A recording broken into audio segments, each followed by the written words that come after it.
Welcome to the John Campea Podcast, episode number 22 for Monday, July the 6th, 2016.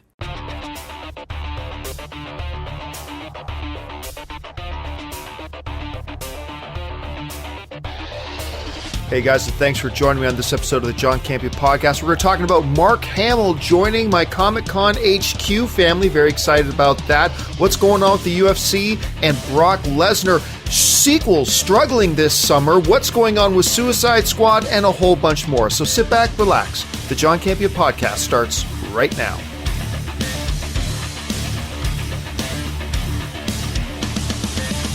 Well, hey there, guys, and welcome to the newest installment of the John Campea Podcast. I am, of course, your host, John Campea.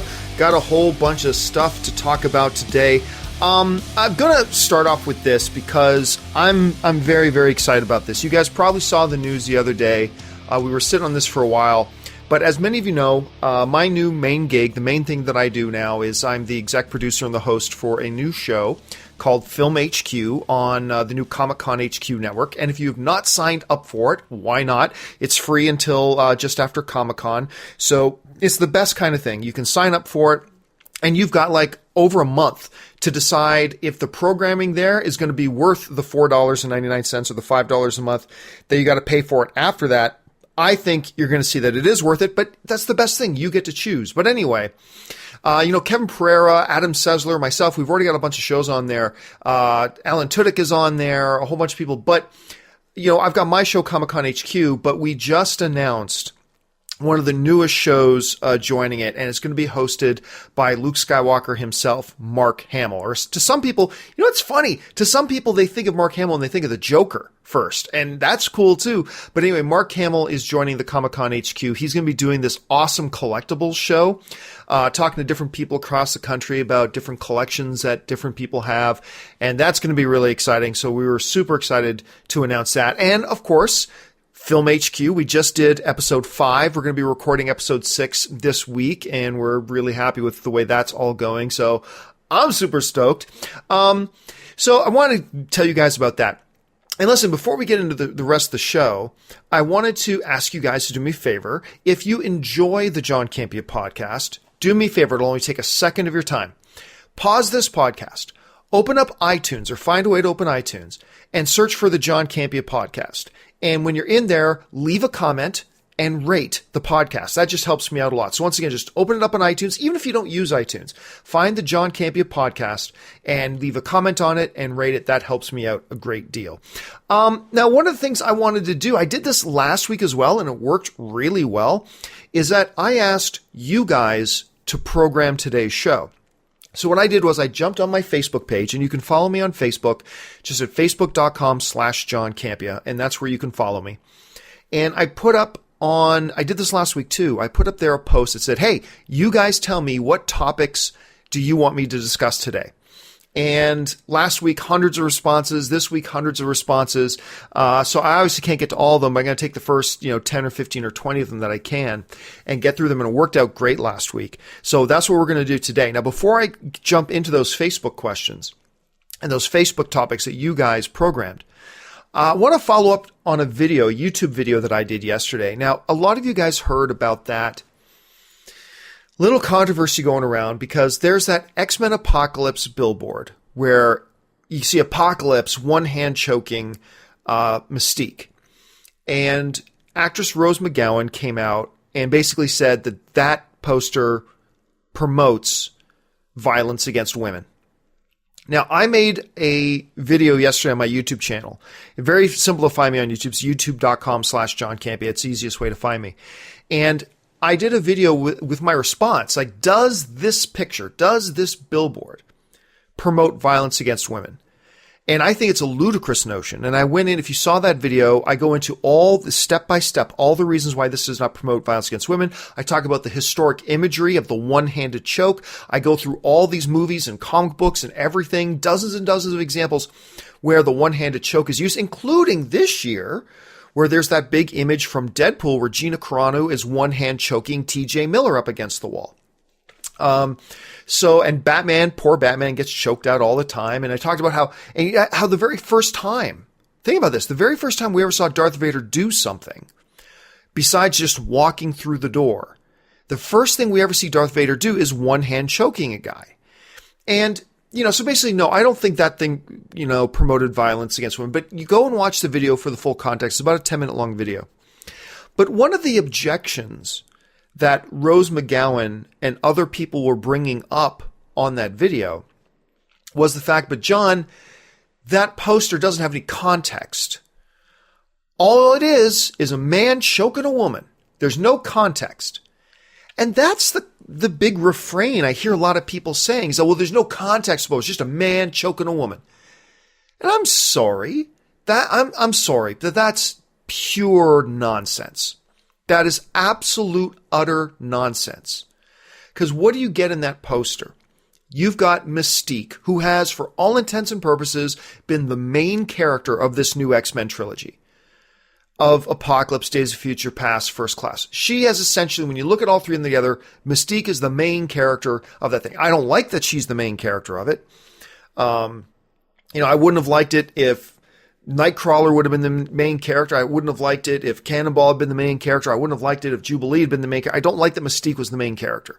They just evolved it that way because, Jennifer Lawrence is popular and she's playing the character. Anyway, you've heard me talk about that 100 times. But here you have, in this poster, you have Mystique, clearly a mutant in her blue skin and all that kind of stuff, who's been the main character of this trilogy. And one of the biggest badasses in this trilogy, because everywhere she goes, she's knocking fools out. And quite often choking them out, but that's a story for another time. But she's beating the crap out of everybody left, right, and center in this movie franchise.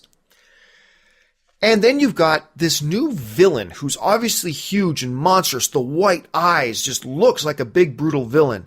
And choking her. And the name of the movie is Apocalypse. And in the background, you see a city laid waste in destruction. I'm sorry. But if you have the audacity to say that this poster has no context, then you might as well just come out right now and say that no movie poster in the history of movie posters has ever had context. I don't know what you're seeing. I don't know what it is you're looking at. But as far as a single still image goes, that poster gives us about as much context as any poster can give you context.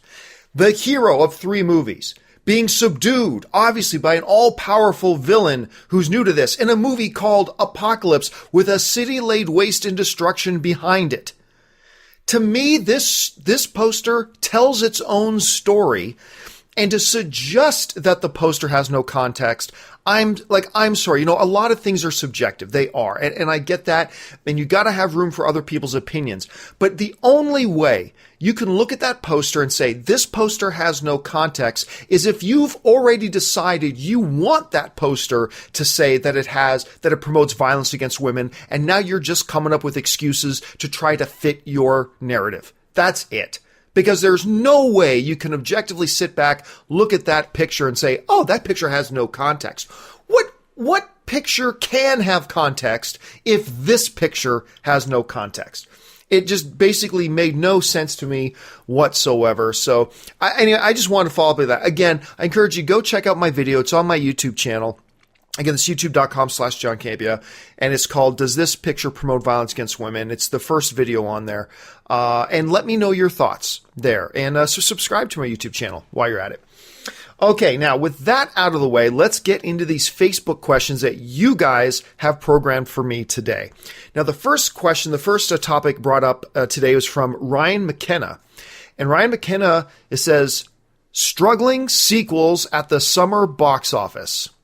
Well, I mean, yeah, when you look at it, some sequels have been struggling. Now, let's start off with one of the films that just opened up this weekend, which was Teenage Mutant Ninja Turtles, opened to $35 million. Now, that's not a horrible opening weekend, per se. It's not great for a film that has a $135 million budget. And you know what? Let me look up. I didn't look this up beforehand, but I'm going to look it up now. I'm going to see, what did the Teenage Mutant Ninja Turtles, Mutant Ninja Turtles, what did that movie make in 2014 on its opening weekend? All right. The opening weekend for the last Teenage Mutant Ninja Turtles movie was almost double. It made $65 million opening weekend. And this one made $35 million opening weekend. And look, it wasn't a good marketing campaign. I mean, for a couple of these, for me, it honestly comes down to not a very good marketing campaign, because the last Teenage Mutant Ninja Turtles movie was really pretty good. Look, I was the one who said going into Teenage Mutant Ninja Turtles that I did not think that movie was going to be very good. I thought it was going to be a train wreck, to be honest. And I said that. I said, this movie's going to be a train wreck in 2014. And then I went to go see it, and I was like, I saw it with Schnepp, and both of us were like, wow, that was actually pretty entertaining. So it wasn't bad. But, I mean, this Teenage Mutant Ninja Turtles Out of the Shadows, the marketing campaign was just not very good. And we said that all along, that it does not look very good. And I think ultimately that bit it in the ass, because then it opens up to $35 million. So there's one. Another one is in its second week is X-Men Apocalypse. And X-Men Apocalypse has made about $117 million domestically, but in just its second week, going into its third week, it's made over $400 million worldwide.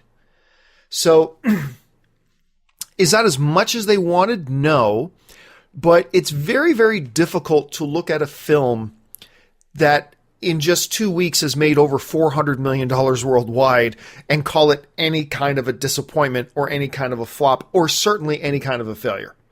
Not when it makes that much money. Now, were they hoping for more? Yes. Should it have made more, especially coming off that magnificent film, X-Men Days of Future Past? Sure. But I'm going to make the argument again for X-Men Apocalypse. It was not a good marketing campaign. There are very few people out there who liked X-Men Days of Future Past as much as I did. I love that movie. That movie is brilliant. And even I said when the first couple of trailers came out, I'm like, meh. I don't know. This doesn't look all that good. It doesn't look all that good. And to be honest, I don't know if it would have made as much money these past 2 weekends if it wasn't for the fact that, Captain America Civil War was so good. I think a lot of people, my theory on this, I think a lot of people went out to see X-Men Apocalypse simply because they had such a great time at Captain America Civil War. And I think X-Men Apocalypse would have made even less money than it did. But again, it's very, very difficult. It's a stretch to call X-Men Apocalypse any kind of a box office failure at this point when it makes over $400 million in 2 weeks. So it's probably going to finish around $600 million. It is once again going to be a profitable film for Fox. But you all know my feelings on X-Men Apocalypse. I still liked it. I liked the movie, but I think it is the worst of the Bryan Singer X-Men films. And remember, the Bryan Singer directed X-Men films are X-Men, X-Men 2, and X-Men Days of Future Past. And I think those are 3 great movies. And I thought X-Men Apocalypse was okay. And a lot of people didn't like it. But I thought X-Men Apocalypse, by the time it's all said and done, I thought it was okay. But I also thought it was the worst of the Bryan Singer X-Men films. So there's that. Now on to another one that is a bomb. Alice Through the Looking Glass. Now, the last Alice movie made $1 gajillion. I mean, I believe the last Alice movie is in the $1 billion club. I believe it made over $1 billion. This Alice movie, though, not so much. Its opening weekend only made $26 million. It's made $51 million so far. It had a budget of $170 million. So it roughly had the same budget as X-Men Apocalypse. But so far, X-Men Apocalypse has made over $400 million so far, whereas Alice Through the Looking Glass worldwide has made about 150, 160, somewhere around there so far. That is a flop. And I believe the reason that one has failed is for 2 reasons. Number one, again, it was a terrible marketing campaign. That movie did not look good. It didn't look good at all. I've never talked to anybody. I'm sure there are people out there who did like the marketing. I'm just telling you that I myself personally have never spoke to anybody who thought, hey, that Alice Through the Looking Glass looks pretty good. And you know what? I didn't hate Alice Through the Looking Glass. I thought it was better than the last Alice in Wonderland movie. But that's not saying much because the last Alice in Wonderland movie was a disaster. Yes, it made $1 billion, but for the life of me, I don't know how, because that movie sucked. That last Alice in Wonderland movie straight up sucks. Like, completely sucks. And yeah, the marketing for that movie was great, and a lot of people went to go see it. But I knew that a lot of those people who got tricked into seeing the first one weren't going to be fooled twice, and they probably weren't going to come back to watch this one. And sure enough, they didn't.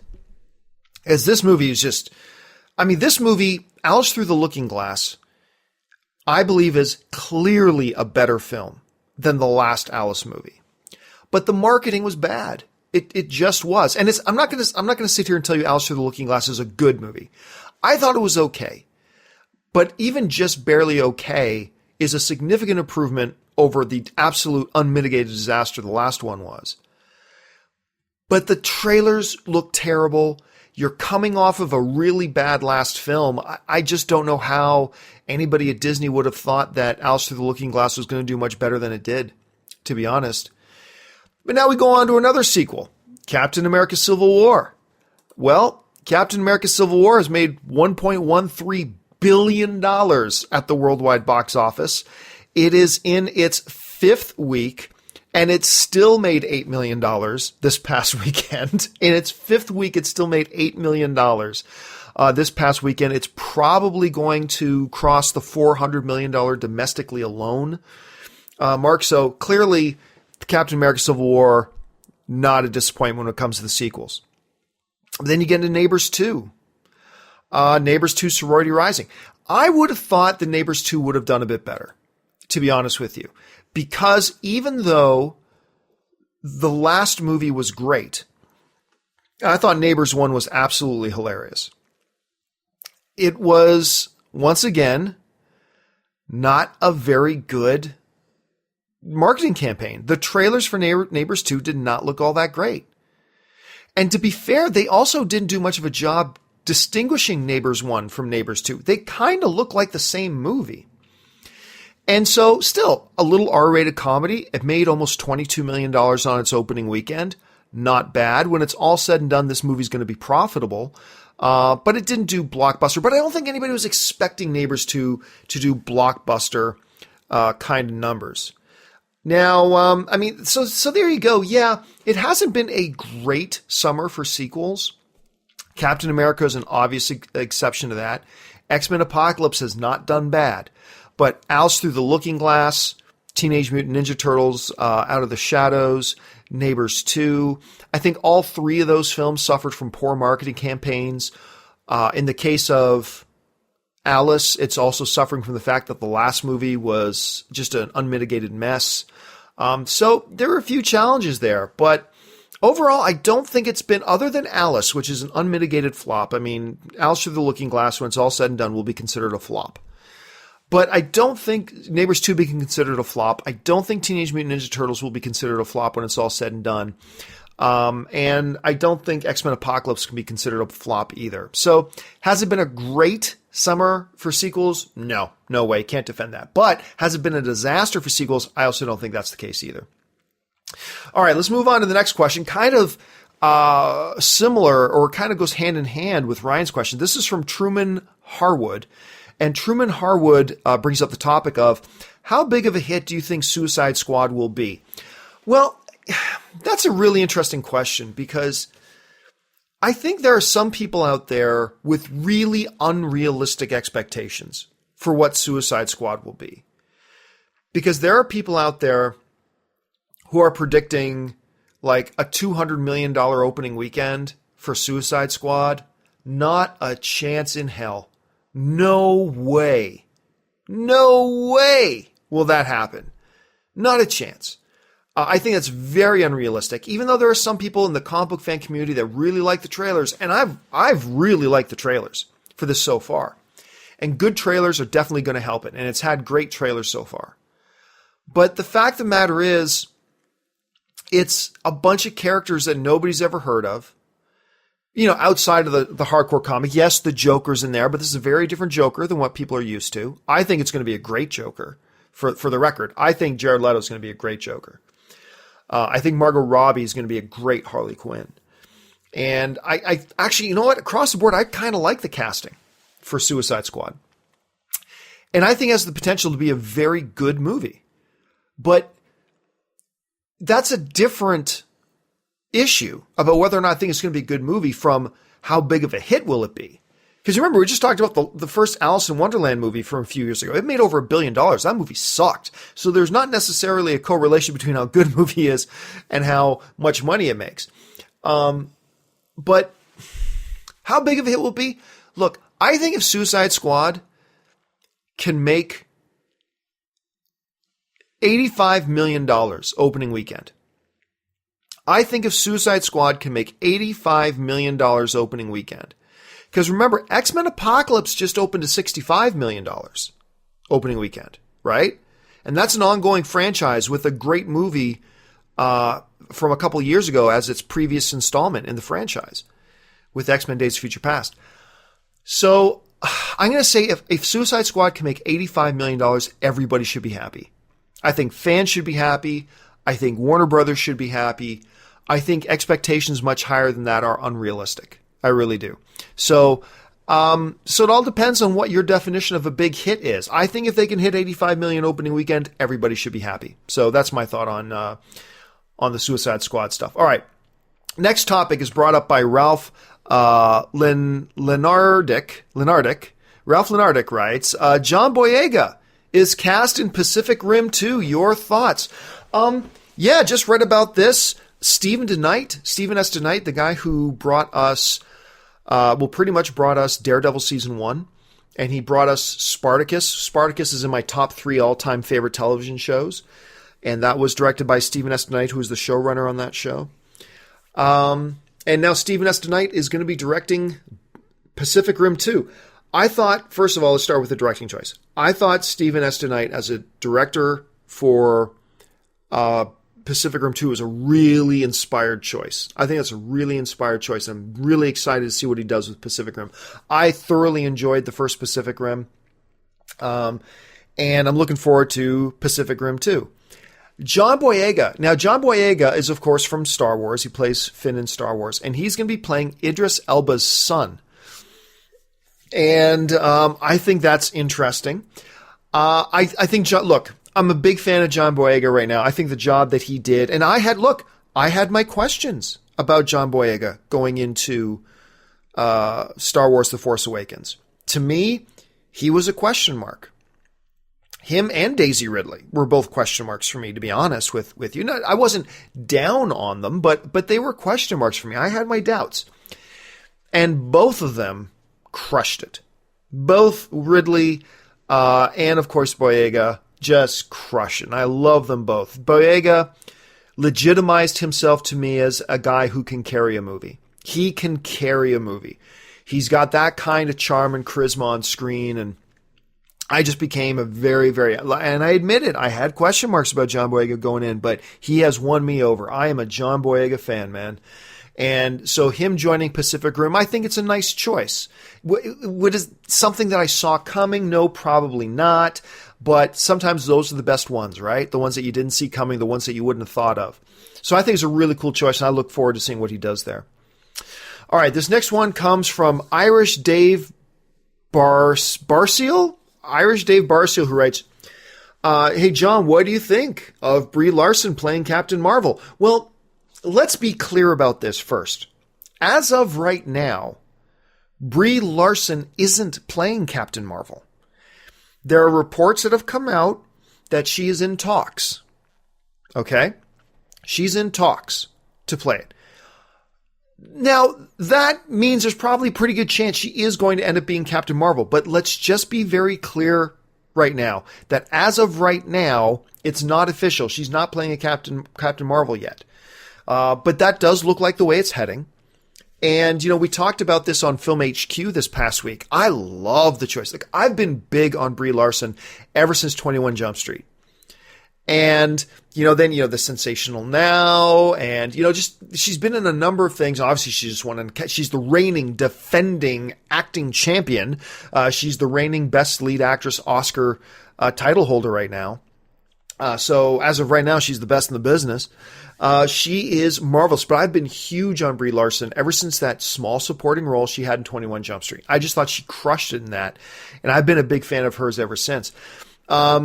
I think she's got a great look. She's obviously got the acting chops. Now it all depends on how well they write the character. But if it does go down and it becomes official that Brie Larson is our new Captain Marvel, then I'm super excited for it. Now, there are still people out there who confuse Captain Marvel with Shazam, because Captain Marvel used to be Shazam's name too in the DC universe. But just to be clear, they stopped calling that DC character Captain Marvel. And now that DC character goes by the name of Shazam. So that's Shazam. And then the female character in the Marvel universe is Captain Marvel. They're two separate characters. Best thing to do is look up a Wikipedia on it and you'll see the difference. But just to be clear, there is a difference between those two characters. Because I already got some tweets from people saying, so wait a minute. Brie Larson's going to be fighting The Rock because The Rock is playing Black Adam in the Shazam movie, and Shazam used to be called Captain Marvel. So there's some confusion out there saying, wait, so Brie Larson and The Rock are going to be in a movie together? No. They're two different movies, two different movie universes. Brie Larson is going to be playing the Captain Marvel in the Marvel Cinematic Universe, whereas The Rock is playing the villain in Shazam in the DC Universe. So there is a difference, but it's totally understandable why there was some confusion there. All right, let's move on to the next one. And the next one comes from Brian Kemet, who writes, would you be interested in seeing a Star Wars anthology movie from the Empire or First Order perspective? I'll be honest with you, Brian. I don't really see the need for that movie. I don't, because it's very difficult to tell any movie from the perspective of the villain, from the bad guy. It's quite difficult to do that. And I don't know that I'm interested in seeing that in the Star Wars universe. Now, that doesn't mean you can't have, bad guys win. Empire Strikes Back, as much as there's this happy ending that, Luke and Leia got away and all that kind of stuff, you mark the Empire Strikes Back up as a win for the bad guys. The bad guys won that movie. They wanted Han Solo, they got him. They wanted to find the rebel base, they found it. They wanted to destroy it, they destroyed it. They wanted to take out a whole bunch of the rebels, they did. They may not have wiped out the rebel cause altogether, and that wasn't the entire war, but you mark Empire Strikes Back as a win for the bad guys. So you can tell those stories, and I think it's important sometimes for stories to be told where the bad guys win, because that keeps us on our toes a little bit. And I'm not saying you couldn't do a good movie told from the perspective of the First Order or the Empire or the bounty hunter or whoever the villain is. I'm not saying you can't do it, not at all. But if you're asking me if I would be interested in seeing a Star Wars movie told from the perspective of the Empire or the First Order, no, actually, I don't have much interest in that whatsoever. I kind of like the way they're telling their stories right now. All right, let's move on to the next one. And that next one comes from Stan Wilkes. And Stan Wilkes writes, do you think films like Warcraft and Teenage Mutant Ninja Turtles Out of the Shadows have furthered our use of motion capture? I think it's an incredible achievement and really helps in adding realism. I would love to hear your thoughts. Yeah, look, whatever, Warcraft hasn't come out yet. I've already seen it twice. And it's kind of dividing the critics right now. Actually, let me look this up. Let me see. The last time I checked, it was 49% on Rotten Tomatoes, which basically means the critics are split down the middle. And as of right now, oh my God, it's dropped all the way down to 17%. Warcraft has dropped all the way down to 17%. I'm curious, who are the critics who gave it positive reviews? Let's see. Fresh reviews were given to Warcraft by, give it a second here, IGN gave it a positive review. Crave Online gave it a positive review. The Hollywood Reporter gave it a positive review. I gave it a positive review. The New York Daily News gave it a positive review. So, I mean, there are a few significant places, but as of right now, it ain't split no more. Warcraft is definitely a negatively reviewed film. And, I came out of Warcraft saying, if you remember what I said when I came out of Warcraft, I said, I can totally see, I said, I think this is going to be another Batman v Superman. I think this is going to have a lot of people divided. And I can totally see why people aren't going to like this movie, but me personally, I did. And I honestly don't know what I would have thought of Warcraft if I didn't play the game. But I did play a lot of Warcraft, both Warcraft 1, 2, and 3, and World of Warcraft. I've played a lot of Warcraft in my life. And I felt, this is just me personally, watching Warcraft, I felt the same way I did when I watched Lord of the Rings, The Fellowship of the Ring for the first time. That first Lord of the Rings movie. Because I remember feeling like I was transported to Middle-earth. I felt like I was there, you know? And I gotta say, watching Warcraft, I got that same sensation. I felt like I was there. I was taken to Azeroth. That's what I felt like.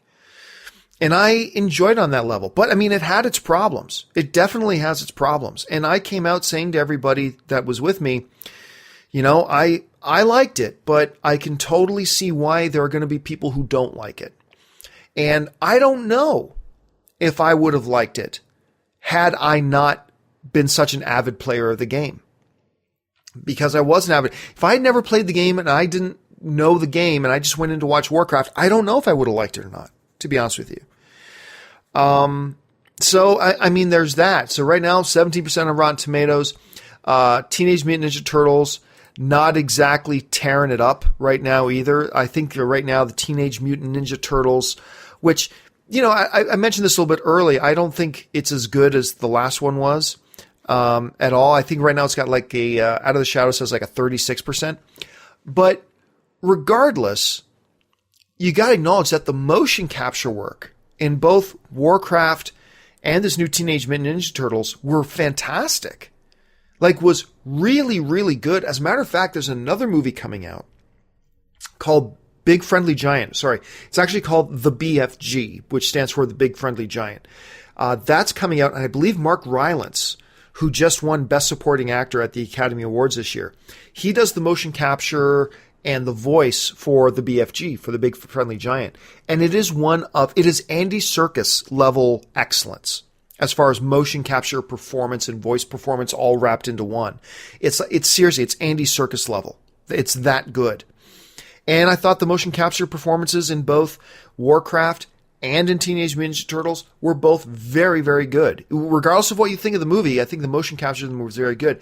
And I don't think those movies will propel motion capture further, but I do think they're an example of how far motion capture has come in today's day and age. Look, I'm not a huge fan of the new Teenage Mutant Ninja Turtles. I did like Warcraft, but I know a lot of people don't.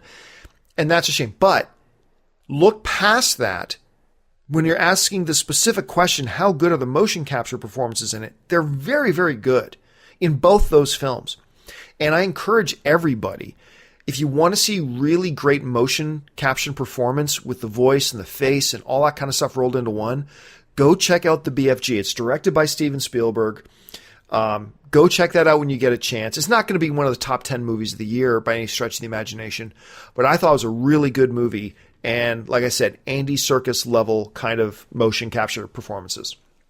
All right, let's move on to the next one. And I'm going to totally butcher your name. Parasanath Gunasekaram. So forgive me if I'm going to call you Pierre, okay? So forgive me if I'm butchering your name, Pierre. I'm terrible at pronouncing names. Anyway, your thoughts on Brock Lesnar returning to UFC. Yeah, me and Dennis, as Dennis and I always do, we went into Hollywood to watch the last UFC, to watch UFC 199. And they made the announcement, Brock Lesnar is returning to the UFC. He's going to be fighting Mark Hunt, one of the top-rated heavyweights in the division. Pure knockout artist, Mark Hunt. He is one of the most fun guys because he just swings for the fences, man. Mark Hunt goes out there to take your head off. And he's a super nice guy, too. I mean, you'll love cheering for guys like that because he's super nice, super humble. But, man, when he steps in that ring, man, he is just this Samoan warrior, man. He's just like this Samoan warrior. When he steps in there, he's fun to watch. And to see him take on a guy like Brock Lesnar. And, a lot of people who don't understand MMA, they still just think Brock Lesnar is just this, it's just a gimmick. He's a WWE guy. Him fighting and for real fighting is a gimmick. Make no mistake about it. Brock Lesnar is one of the baddest men to walk the planet. He is one of the most dominant collegiate wrestlers of all time. I think they said his final record was like 185-5. I believe that was his record in collegiate wrestling. He came into the UFC. He became the heavyweight champion of the UFC, which is pretty much the title of baddest man on the planet. When you're the UFC heavyweight champion, you're it. You're the baddest man on the planet. And then he lost his title to Cain Velasquez, who a lot of people, I mean, he was a dominant champion, Cain Velasquez. Dangerous fighter. And then he lost, Brock lost to Cain Velasquez, which there's no shame in losing to Cain Velasquez, because everybody lost to Cain Velasquez. And then he lost to this other dude who later came out that dude was on steroids at the time and had tested positive for performance-enhancing drugs. So, I mean, that's how he finished. Make no mistake about it. Now, Brock Lesnar is not going to come back in to the UFC and win the heavyweight title again. He's not, all right? He's just not. But if you're one of these people who are under the mistaken impression that Brock Lesnar is just some gimmick, he's a bad man. And I think he's a legitimate competitor in the heavyweight division of the UFC. Like I said, he'll never win the title again. He'll never get a title shot again. But I think he's a guy anybody who steps into the ring with him has got to take seriously. Because he is not just because he's so big and powerful, but because he's such a tremendous wrestler. He's such a tremendous wrestler. And in the UFC, 8 times out of 10, the better wrestler will win. I mean, it's these guys with great wrestling backgrounds that usually tend to control a fight. Like even Johnny Big Rig Hendricks, right? People think of Johnny Hendricks as this knockout artist, and he is. He knocks fools out. He's got fists of stone. But the reason he can knock all these guys out is because 9 times out of 10, Johnny's the better wrestler. Except for when he's fighting George St. Pierre. He's the better wrestler. And that means Johnny Hendricks usually gets to dictate how the fight will go. When you're the better wrestler, you usually dictate how the fight will proceed. Now, it doesn't mean you're going to win, but it means there's a lot of areas of the fight that you're going to be able to dictate. And when you're a guy with the wrestling ability of a Brock Lesnar, with the freak athleticism of a Brock Lesnar, and then the gargantuan power of a Brock Lesnar, you got to be taken seriously. Now, is he going to beat Mark Hunt? I don't know. I think it's going to be a great fight, though. Mark Hunt has beat a who's list in the UFC. He's a tremendous warrior.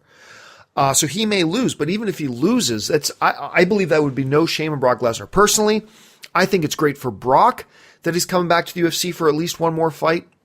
I think it's great for the UFC. I think that's going to sell a lot of pay-per-views. I think people are going to be very excited to see him fight. And I think it's going to be a great fight. I think him and Mark Hunt is a great match. I think that's a great match. Now, if I had to put money on it, I'm putting my money on Mark Hunt. Because he's been a very active UFC fighter, whereas Brock, this is going to be his first MMA fight in 4 years. So I'm going to put my money on Mark Hunt. But you better believe it, Mark Hunt is taking Brock Lesnar very, very seriously. So I'm excited about it. I'm very excited about it.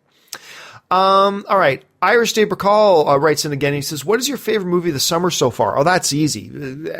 Captain America Civil War is the best movie of the summer so far. No question, no doubt. Nothing comes close. It's Captain America Civil War. All right. Alexandru Peturik writes, what is your record for watching the same movie in the cinema?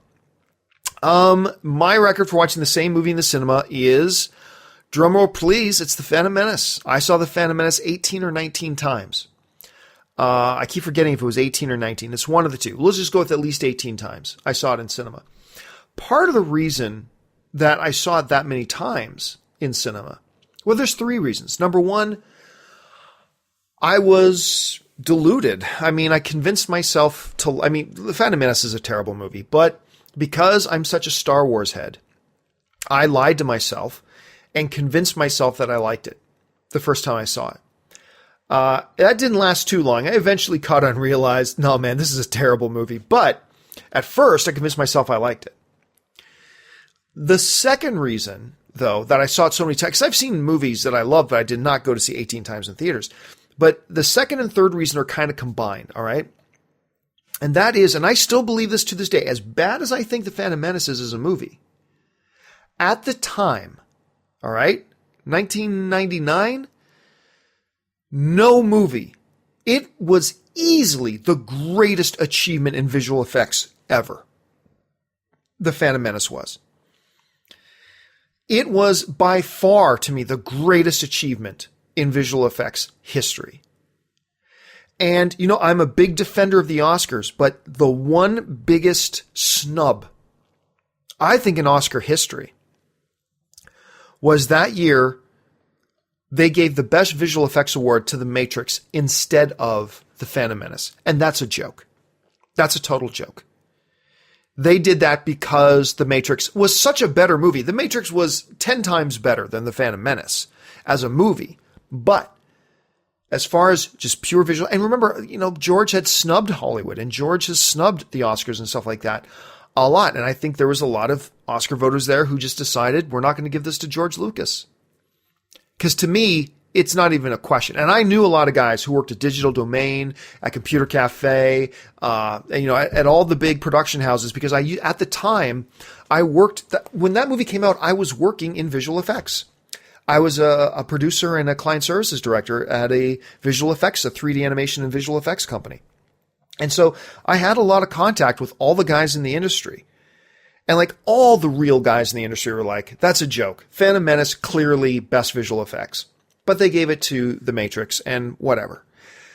But say what you will about The Phantom Menace, the visual effects were incredible. And at the time, I was working at a visual effects company. So I was just going back to watch it again and again and again just to see these visual effects. I mean, I was just enamored with it. Now, the third reason, which is very tightly tied into the second reason that I saw it 18 times, was I was working at the visual effects company. And so what we often did for the first 4 weeks that it was out, we would go it would be 1 or 2 o'clock and go, hey, who wants to have a staff meeting? And our staff meeting, when you said quote unquote staff meeting, that was our code for let's run over to the theater and watch The Phantom Menace again. Because we were all obviously working in a visual effects company. We all were enamored with the visual effects, and we all wanted to go and watch what they did, which was astounding to us again and again and again and again.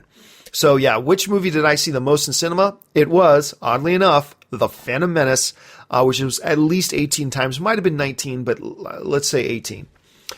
All right, I got time for just a couple more here. Patrick Williams writes, what do you think of the Justice League movie ditching the long-rumored subtitle? Look, they didn't ditch it because they never had it in the first place. I think the Justice League is the right title. I think that is the correct title.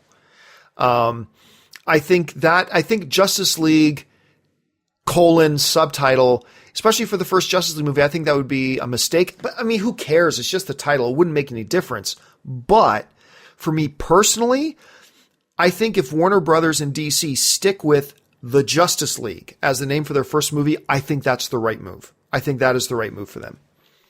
All right, the next one comes from Gregory Voigt, who writes, can you talk about the moment or event that made you love the movies? And why do you love the movies so much? That's a book.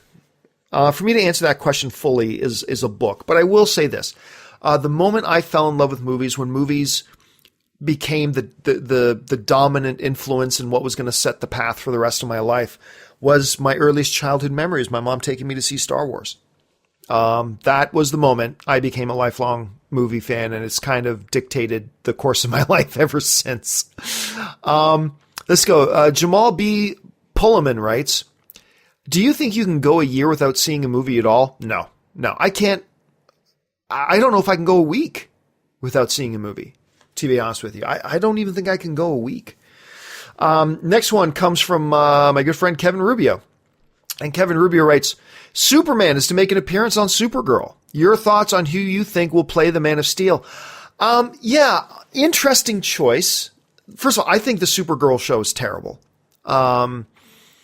It when you hold it up to The Flash, it's just abysmal. I just didn't like it. But it's interesting. Now, Superman has appeared on the show. You just never saw his face. And now they're reporting that they're actually going to have Superman in it. I think it's a very interesting choice because really for a long time, the execs of Warner Brothers and DC always said Superman and Batman are off limits when it comes to television. They're off limits. They really wanted to protect those two names, those two properties, and save them exclusively for the big screen. So I'm very surprised that they're doing this move. Now, this is a change of policy for them because, like I said, their policy has always been Batman and Superman are off limits. And now we get told we're going to see Superman in Supergirl. Now, it's not going to be Henry Cavill, unless they change their mind about that too, because DC and Warner Brothers policy has always been that their television and their movie universes are going to be kept completely separate. So I have no reason to believe that they're changing that policy right now. So if that's the case, then it's not going to be Henry Cavill. Who would I think will play Messi? Anybody. Can be anybody. Probably going to be a no name. They're not going to get Brandon Routh to do it because he's obviously playing the Atom in the television universe already. I don't think it's going to be anybody else who's played Superman before. So yeah, I think as of right now, it's not going to be anybody of note. At least not anybody of note that we would associate with Superman. So that's just my thought on it. All right, I'll take one last question today. Keith Jones writes, what is up with the Marvel DC TV actors talking bad about their movie counterparts? It's interesting because, I had Stephen Amell, who I used to talk to quite a bit.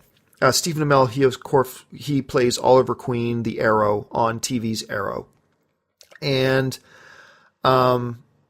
he stopped talking to me after I stopped watching Arrow, which I don't blame him for.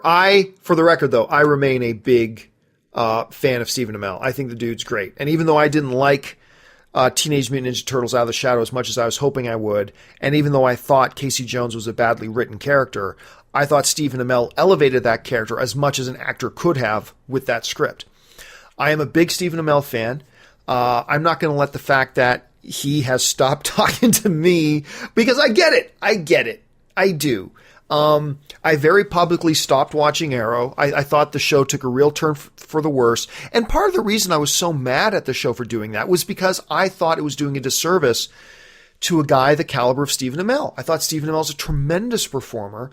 I still think he has a big future ahead of him. I think he has legit movie star qualities about him.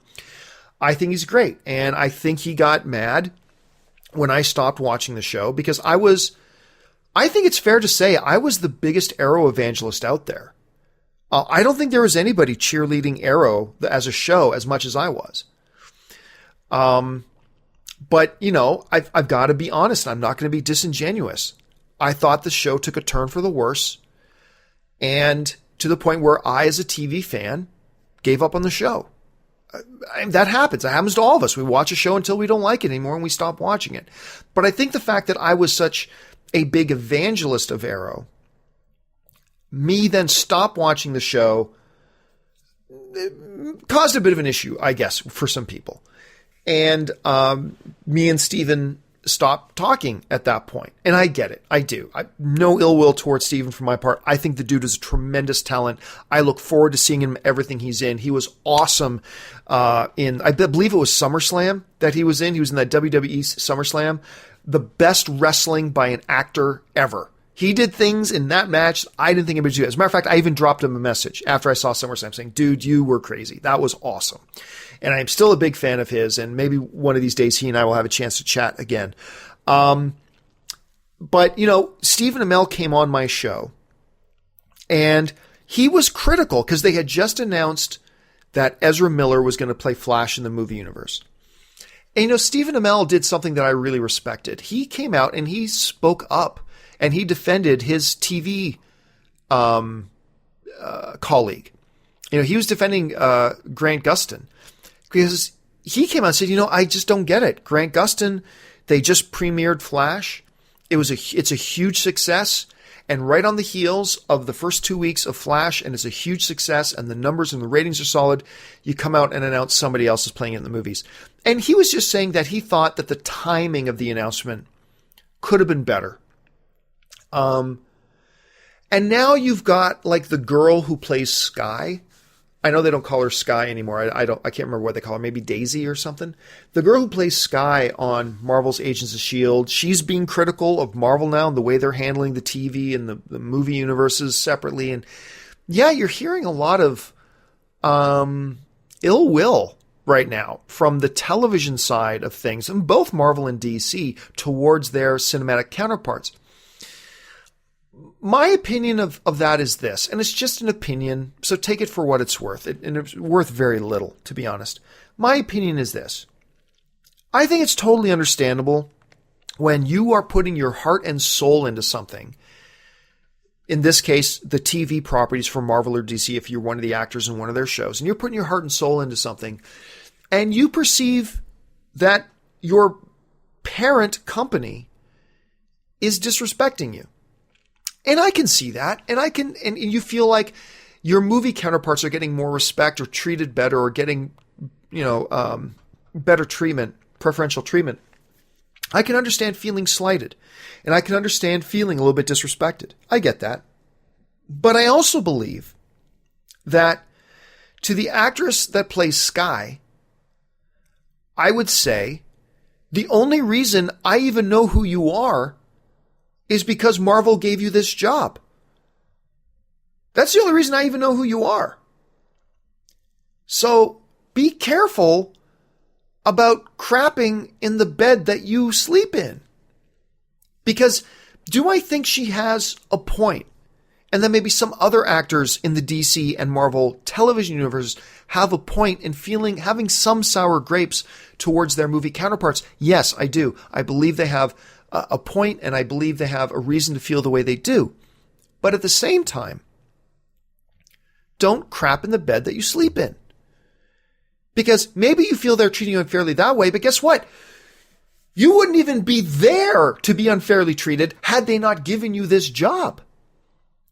Had Marvel, I'm just sticking with the example of Skye, but this goes across the board for the DC television universe and the Marvel television universe. Look, I wouldn't even know who you are if Marvel didn't create this show for you to be on and then cast you in the role so that people like me even know who you are. The only reason you have a career right now is because of this company that you're talking bad about. So, yeah, I understand you feeling a little slighted. Absolutely. But you keep your mouth shut. You keep your mouth shut. What you just did is not good for the brand. It's not good for your individual career. Doesn't help anybody. So, you don't want to be disingenuous. You don't want to lie to your fans, but at the same time, put a cork in it. Know when it's time to say something and know when it's time to not say something. So that's kind of what I would think about that. Anyway, guys, that'll wrap it up for my time here today. Thanks so much for joining me. Listen, I want to remind you again, do me a big favor. Open up iTunes, find the John Campea podcast, and leave a comment and rate the podcast. That helps me out a great deal. And also, make sure you're following me on Facebook. That's at John Campea. And follow me on Twitter at John Campea. If you want to tweet a message to me about the John Campea podcast, just send out a tweet with the hashtag TJCP, the John Campea podcast, and tweet that out, or drop me a message on my Facebook page, because I think for every once in a while, I'm going to do what I did today and last week, which is let you guys program the show and take the topics that you leave on my Facebook page. So make sure you're following me on Facebook so you can leave the topics you want me to discuss in there as well. Again, of course, Mark Hamill just joins our Comic-Con HQ family. I'm super excited about that. Make sure you sign up for your free trial subscription. Lasts until after Comic-Con of Comic-Con HQ. Go to www.comic-conhq.com. That's comic-conhq.com. Go and sign up for your free trial of that, and make sure you watch my new show there with me, John Schnepp, Whitney Moore, and guests like Sasha Pro-Raver, guests like Clark Wolf, guests like Scott Mance and Jason Inman and others. Go and check out Film HQ on Comic-Con HQ. And make sure you subscribe to this podcast, guys. Thanks a lot for joining me. My name's John Campea, and until next time, bye-bye.